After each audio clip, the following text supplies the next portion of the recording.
사순절 두 번째 주일입니다. 주님의 십자가의 사랑과 우리의 연약함을 용서하시는 주님의 자비가 대지의 모든 가정 위에 충만히 임하시기를 소망합니다.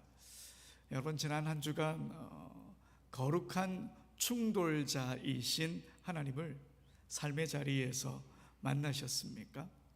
그리고 하나님께서 우리를 멈추게 하시는 그 시간 경험하셨습니까? 사순절은 멈춤의 절기입니다. 빠르게 달려가던 걸음을 잠시 멈추고 말씀과 기도 앞에 서서 하나님을 바라보는 시간이지요. 그런데 여러분, 사순절 단지 멈추는 절기로 끝나지 않습니다. 하나님은 우리를 멈추게 하시지만 거기에 머물게 하지는 않으십니다. 그래서 하나님의 멈춤은 끝이 아니라 새로운 보내심을 준비하는 시간입니다. 지난주일 말씀에서 사울은 다메섹 길 위에서 자신을 멈추게 하시는 하나님을 만났습니다. 그는 다른 사람의 손에 이끌려 시내로 들어가야 할 만큼 연약한 사람이 되었지만 그 멈춤 속에서 순종을 배우기 시작했습니다. 그리고 하나님께서 보내신 아나니아를 통해서 다시 눈을 뜨게 되었고요, 새로운 사람으로 일어서게 됩니다. 이제 그는 더 이상 자신의 뜻을 따라 살아가는 사람이 아니라 하나님의 보내심을 받은 사람이 되었습니다. 오늘 본문이 바로 그 장면입니다. 하나님께서 사울을 멈추게 하셨는데 이제 사울을 세상으로 보내시는 장면입니다. 그리고 그 보내심의 순간에 한 공동체가 함께 했습니다. 바로 안디옥 교회입니다. 이 안디옥 교회를 바라보면서 하나님께서 오늘 우리 교회에게 무엇을 원하시는지, 이 시대 속에서 우리에게 맡겨진 사명이 무엇인지 우리가 함께 발견하는 시간 되기를 소망합니다. 오늘 읽은 사도행전 23장은 사도행전 전체에서 매우 중요한 전환점입니다. 신학자이자 목회자였던 존 스토트 목사님은 자신의 사도행전 주석에서 이렇게 말합니다. 사도행전 13장은 교회의 중심이 예루살렘에서 안디옥으로 이동하는 분수령이며 세계 선교가 본격적으로 시작되는 지점이다. 여러분, 지금까지의 사도행전의 중심은 예루살렘이었습니다. 베드로와 여러 사도들을 통해서 복음이 전해졌고 그곳에 교회가 세워졌습니다. 그러나 이제 그 중심이 안디옥으로 옮겨집니다. 복음은 더 이상 한 도시, 한 민족 안에 머물지 않고 온 세상을 향해 나아가기 시작합니다. 그 새로운 출발점이 바로 안디옥입니다. 여러분, 지도를 보시면 안디옥은 지금 현재 튀르키예 남동부, 동남부 하타이주의 안타키아라고 하는 곳입니다. 지금은 시리아와 이렇게 인접해 있는 곳입니다. 지도를 보시면 예루살렘 보이시죠? 또 안디옥도 보이고 구브로 섬도 보이고, 오늘 본문에서는 이 지역들이 굉장히 중요한 지역으로 다뤄지고 있습니다. 당시 안디옥은 로마 제국에서 세 번째로 큰 도시였습니다. 로마, 그 다음에 알렉산드리아, 그 다음에 바로 이 안디옥이었습니다. 동서양을 잇는 교통의 요지였고 다양한 문화와 민족이 모여 살던 국제적인 도시였습니다. 서로 다른 세계가 만나는 도시였기에 복음이 세상을 향해 나아가기 위한 출발점이 되기엔 더없이 적합한 곳이었던 거죠. 성경도 이 안디옥을 여러 차례 중요한 장소다 소개합니다. 사도행전 6장에 보면 예루살렘 교회의 7 집사 중에 니골라라고 하는 집사님이 계셨는데 이 니골라가 이 안디옥 출신이었습니다. 또 사도행전 11장을 보면 스데반 집사님의 순교 이후에 흩어진 성도들이 페니키아와 구브로와 안디옥까지 이르러 복음을 전했습니다. 처음에는 유대인들에게만 전했죠. 그러나 구브로와 구레네에서 온 몇 사람이 안디옥에서 헬라인들에게 복음을 전하기 시작했습니다. 복음이 민족의 경계를 넘어 이방인에게 본격적으로 전해지기 시작한 곳이 바로 이 안디옥이었습니다. 그리고 이 교회는요, 기독교 역사에서 중요한 한 사람, 그 한 사람을 품은 교회입니다. 고향 다소에서 조용히 지내고 있던 이 사울을 품은 교회가 안디옥입니다. 바나바가 직접 사울을 찾아가서 안디옥으로 데려오지요. 사울은 이곳에서 바나바와 함께 1년 동안 성도들을 가르치며 교회를 세워갔습니다. 그리고 무엇보다 이 안디옥이 중요한 것은 예수님을 따르는 사람들을 그리스도인이다 이렇게 처음 불렀던 곳이 어디냐? 바로 이곳 안디옥이었습니다. 그래, 안디옥은 기독교 역사에서 아주 중요한 곳이었습니다. 그런데 여러분, 오늘 본문 1절에 우리가 주목해 보아야 할 단어가 있습니다. 바로 교회라고 하는 단어입니다. 안디옥 교회. 여러분, 이 교회라고 하는 단어 헬라어로 에클레시아입니다. 신앙생활을 오래 하신 분들은 한 번쯤 들어보신 그런 단어죠. 원래 이 에클레시아는 당시 그리스 도시들에서 시민들이 중요한 결정을 하기 위해 모이는 공식적인 모임이었습니다. 시민총회, 민회, 이걸 가리키는 말이었죠. 이 단어적인 의미로 보면 부름받은 사람들의 모임, 이런 뜻입니다. 그곳에서 도시의 중요한 문제들이 논의되었습니다. 외교 문제를 결정하고 시민권과 명예에 관한 문제를 판단하고 때로는 전쟁을 해야 할지 말아야 할지 그런 결정까지 했습니다. 도시의 방향과 미래를 결정하는 매우 중요한 모임이 바로 이 에클레시아였습니다. 그러기에 성경에서 교회를 에클레시아다 이렇게 부를 때 우리는 이 의미를 가볍게 지나쳐서는 안 됩니다. 교회를 예수님을 구주로 믿는 사람들의 친교 모임 정도로 단순화시켜서는 안 된다 하는 거죠. 물론 예수님을 구주로 믿는 사람들의 모임이지만 동시에 이 땅에서 하나님의 뜻을 이루기 위해 부름받은 공동체입니다. 하나님 나라를 위해 아주 중요한 결정을 하고 그 결정을 따라 살아가는 공동체가 바로 교회, 에클레시아인 것이죠.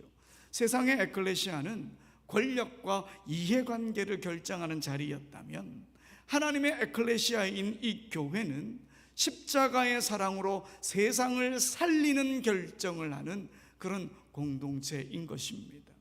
여러분, 우리 교회도 마찬가지입니다.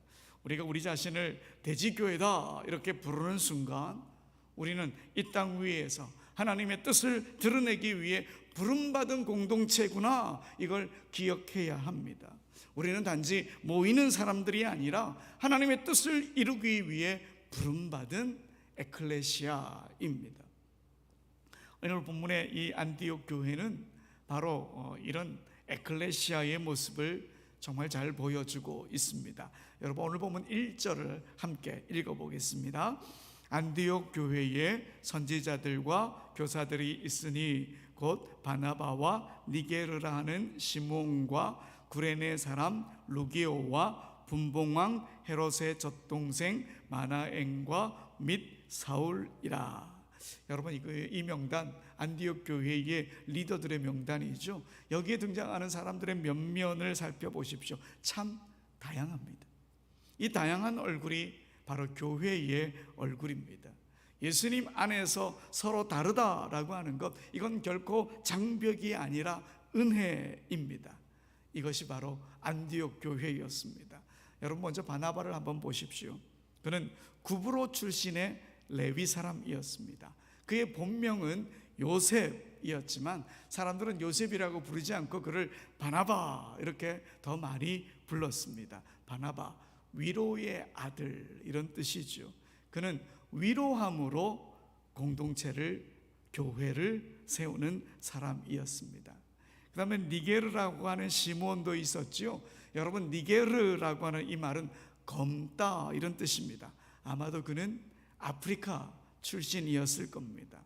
또 구레네 사람 루기오도 나오죠. 구레네 역시 북아프리카 지역입니다. 또 한 사람 나옵니다. 마나엔. 그는 분봉왕 헤롯과 함께 자란 사람이었습니다. 왕궁에서 자란 사람이었지만 이제 그는 교회의 지도자가 되었습니다. 그리고 우리가 잘 알고 있는 사울, 훗날 바울로 불려지는 그런 인물이죠.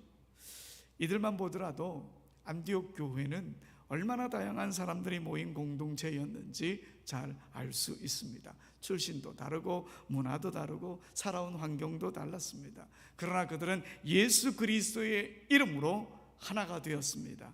그렇게 모여서 에클레시아가 된 거지요.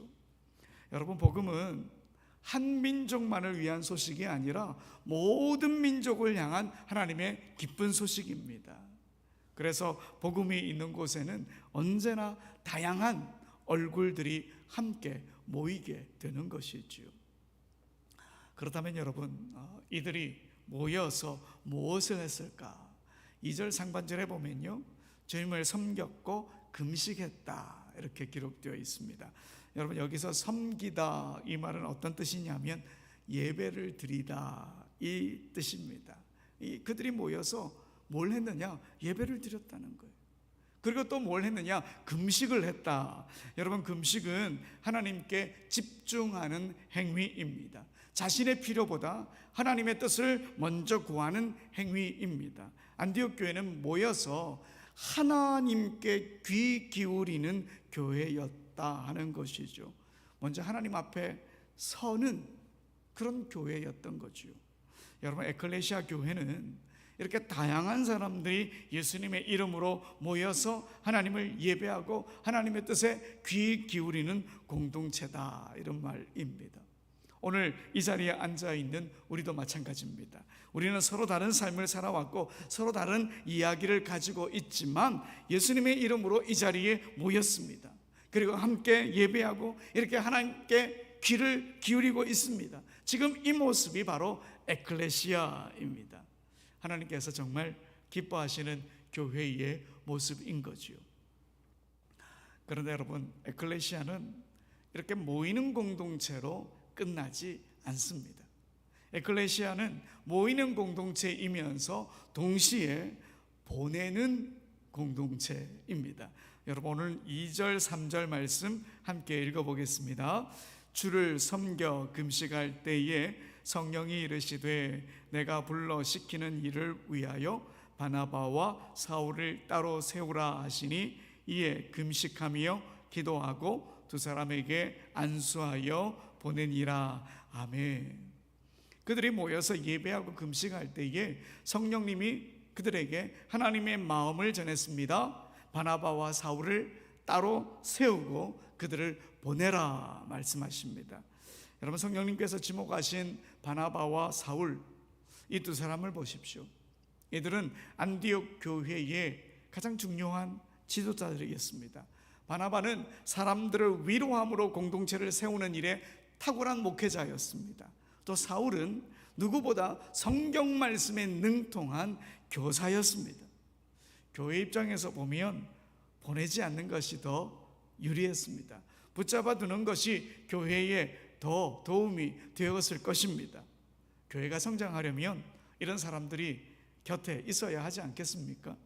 그러나 안디옥 교회는 붙잡지 않았습니다. 보냈습니다.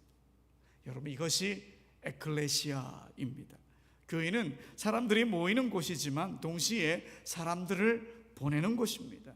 교회는 성도들을 안전하게 머물게 하는 울타리이면서 동시에 하나님 나라를 세상 속으로 흘려보내는 통로입니다. 그런데 안디옥 교회는 그 일을 성급하게 결정하지 않았습니다. 그들은 다시 금식하며 기도했습니다. 이것이 정말 하나님의 뜻인지 분별하기 위함이지요. 그리고 하나님의 뜻임을 확신했을 때 그들은 두 사람에게 안수했습니다. 여기서 안수는 축복의 행위이며 동시에 위임의 행위입니다. 파송의 행위입니다. 이제 두 사람은 개인이 아니라 교회를 대표해서 세상으로 나아가는 사람이 되었습니다. 그들은 혼자 떠난 것이 아니었습니다. 교회의 기도와 함께 떠났습니다. 교회의 마음과 함께 떠났습니다. 교회가 그들과 함께 세상으로 나아간 거지요. 여러분, 이것이 바로 에클레시아입니다. 에클레시아는 모이는 공동체이면서 동시에 보내는 공동체입니다. 그런데 여러분, 우리는 보낸다, 선교다 이렇게 생각하면 먼저 먼 나라를 떠올립니다. 낯선 언어와 낯선 문화의 땅을 생각합니다. 실제로 바나바와 이 바울도 훗날 먼 지역까지 선교를 떠났지요. 그러나 오늘 본문 바로 다음을 보면 하나님께서 그들을 가장 먼저 보내신 곳, 먼 나라, 낯선 곳이 아니었습니다. 여러분, 오늘 본문 다음 절인 4절을 보시면 두 사람이 성령의 보내심을 받아 실루기아에 내려가 거기서 배 타고 어디로 갔다고요? 구브로에 가서. 여러분, 그들이 처음 간 곳이 어디라고요? 구브로예요. 구브로가 어떤 곳이냐? 바나바의 고향이었습니다. 낯선 땅이 아니라 익숙한 땅이었습니다. 하나님은 처음부터 먼 곳으로 보내지 않으셨습니다. 가까운 곳부터, 익숙한 자리에서부터 시작하셨습니다. 우리 예수님도 보셔요. 예수님 마귀의 시험을 이기신 후에 곧바로 먼 나라로 가지 않으셨습니다. 갈릴리 회당으로, 그리고 고향 나사렛으로 가셨습니다. 가장 익숙한 자리에서 복음을 전하기 시작한 거죠. 여러분, 하나님은 이렇게 익숙한 자리에서 새로운 길을 시작하게 하십니다. 가까운 자리에서부터 하나님의 일을 이루어가게 하십니다. 그렇다면 여러분, 우리의 구브로는 어디일까요? 우리 집 식탁이고요, 우리 아이의 방입니다. 직장의 책상 앞이고 늘 마주치는 이웃의 얼굴입니다. 그것이 바로 하나님께서 우리를 보내시는 자리인 거지요. 여러분, 카톨릭에서 예배를 미사라고 이렇게 부르죠. 사실 종교개혁 이전까지 기독교의 예배는 모두 미사였습니다. 그런데 이 단어 어디에서 나왔느냐? 라틴어 미쇼라고 하는 단어에서 나왔습니다. 보내다 이런 뜻입니다. 초대교회와 중세교회에서는 예배를 마치면서 목회자가 이렇게 선언했습니다. 이때 미사 에스트, 이제 가십시오. 여러분은 보냄을 받았습니다. 이런 선언으로 예배가 마치게 되었습니다. 그래서 예배를 뜻하는 단어가 미사가 된 거지요. 이 말 단지 예배가 끝났다 이런 뜻이 아닙니다.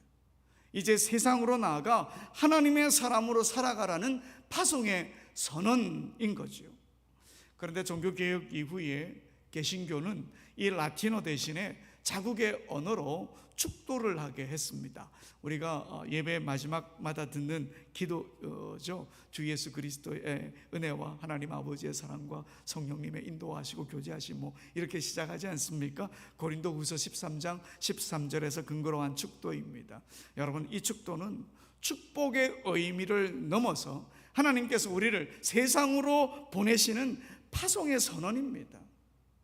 클라우드 베스트만이라고 하는 신학자는 축도를 이렇게 말했습니다. 축도는 예배 안에서 일어난 일과 예배 밖에서 일어난 일을 연결짓는 다리이다. 여러분, 축도는 예배 끝이 아니라 사명의 시작입니다. 예배 가운데 만난 하나님의 마음을 품고 세상 속으로 나아가도록 우리를 세워주시는 하나님의 약속의 선언입니다. 보냄을 받았다는 사실을 기억하게 하는 기도인 것이죠. 제가 언젠가 이런 이야기를 한번 한 적이 있습니다. 어느 목사님이 이야기인데요, 축도는 강대상을 바라보고 받는 게 아니라 세상을 향해 돌아선 채 받아야 한다. 교회 문을 활짝 열어놓고 세상을 향해 서서 받아야 한다. 그래야 축도가 어떤 뜻인지 정확히 깨닫게 되고 세상에서 보냄을 받은 자로 제대로 살아가게 된다. 그러시더군요.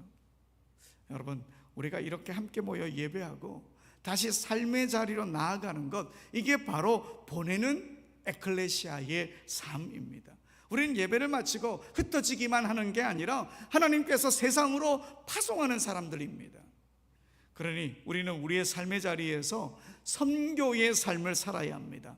가정이 우리의 첫 번째 선교지입니다. 직장이 우리의 선교지입니다. 우리의 일상이 선교지입니다.